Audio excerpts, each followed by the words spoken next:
The financial system you live in wasn't built for your freedom. It was built for control and stability. From wages and debt to inflation and taxes, the rules quietly favor institutions, not individuals.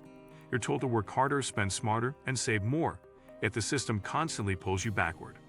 This isn't about conspiracy. It's about incentives. Once you understand how the game is designed, you stop blaming yourself and start seeing the structure. And that awareness is where real financial power begins. Today we'll talk about the financial system is designed against you.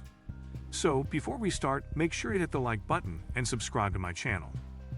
The illusion of fairness in the financial system. The financial system markets itself as a merit-based structure, where effort and discipline lead to success. In reality, it is asymmetrical. Those who control capital, policy, and financial infrastructure enjoy compounding advantages, while those who rely solely on wages face compounding disadvantages. The rules are written by those at the top, and they are optimized for stability of institutions, not prosperity of individuals. The appearance of fairness keeps people compliant, while the mechanics quietly extract value. Wage dependency. The first trap? Most people are conditioned to believe that a stable job is the foundation of financial security. Yet wages are structurally capped, taxed heavily, and eroded by inflation. When you trade time for money, your income is limited by hours in a day and physical energy. Meanwhile, corporations scale infinitely through systems, automation, and leverage. The system pushes people toward wage dependency because predictable labor benefits large organizations while keeping individuals financially constrained. Inflation, the silent wealth destroyer. Inflation is often described as a natural economic phenomenon, but in practice, it functions as a hidden tax on savings. When central banks print money, the purchasing power of existing currency declines. Your savings lose value every year, even if the number in your bank account remains the same. Asset owners are protected because asset prices rise with inflation, while savers and wage earners fall behind. This mechanism quietly transfers wealth from the public to those closest to newly created money. Banking, you are the product. Banks present themselves as safe guardians of your money, but they operate by lending out your deposits while paying you minimal interest. Your money is used to generate profits for the bank, while you bear the risk of currency devaluation. At the same time, banks charge fees, penalize overdrafts, and profit from consumer debt. The system rewards borrowing for consumption while discouraging financial independence. Debt, a tool of control. Not all debt is bad, but consumer debt is weaponized against the public.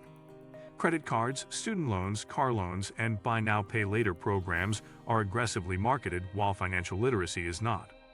Interest compounds against the borrower, creating long-term dependency. Meanwhile, large institutions borrow at near zero rates to invest in appreciating assets. The system punishes individuals for borrowing and rewards corporations for doing the same thing. Education, financial illiteracy by design. Traditional education systems teach people how to be employees, not owners. Students graduate knowing how to pass exams, but not how interest works, how taxes operate, or how to evaluate investments. This ignorance is not accidental. A population that understands money would challenge the system, avoid bad debt, and demand better financial policies. Instead, people learn through costly mistakes that benefit financial institutions. Taxes, the unequal burden. Taxes are presented as a shared responsibility, but the structure disproportionately impacts wage earners. Employees are taxed before they even receive their income, while business owners and investors access deductions, deferrals, and legal loopholes. The more sophisticated your financial structure, the less you pay. This creates a system where those with resources legally minimize taxes, while those without them carry the largest burden. Asset ownership, the real divider. The true divide in society is not income, it is ownership. Those who own assets benefit from appreciation, cash flow, and tax advantages. Those who do not are forced to spend most of their income just to survive. The financial system incentivizes asset accumulation for the wealthy, while making entry increasingly difficult for everyone else through rising prices and stagnant wages. The stock market, a psychological battlefield. Markets are portrayed as a way for everyday people to build wealth, but they are dominated by institutions with advanced data, algorithms, and insider access. Retail investors are often driven by emotion, buying high and selling low, while institutions exploit volatility. The system profits from participation, not from individual success. Retirement systems, delayed freedom. Pension funds and retirement accounts promise future security in exchange for decades of compliance. But they lock people into long timelines, restrict access to funds, and expose individuals to market risks they do not control. By the time many people reach retirement age, inflation and medical costs have eroded much of their purchasing power. The system delays freedom rather than enabling it. Consumerism, keeping you distracted. Consumerism is one of the most effective mechanisms the financial system uses to keep people trapped in cycles of dependency and distraction. Modern marketing and advertising are not simply about selling products. They are about shaping identity, desire, and self-worth. From a young age, people are conditioned to associate happiness, status, and success with what they own rather than what they control. This constant stimulation keeps individuals focused on spending instead of building lasting financial security. Advertising is engineered using psychology, data analytics, and behavioral science. Every scroll, click, and purchase is tracked through refined messages that trigger impulse buying. Scarcity tactics, social proof, influencer endorsements, and emotional storytelling are designed to override rational decision-making. The goal is not to improve your life, but to keep you consuming consistently. Short-term pleasure becomes a substitute for long-term progress. Media and narratives, controlling the story.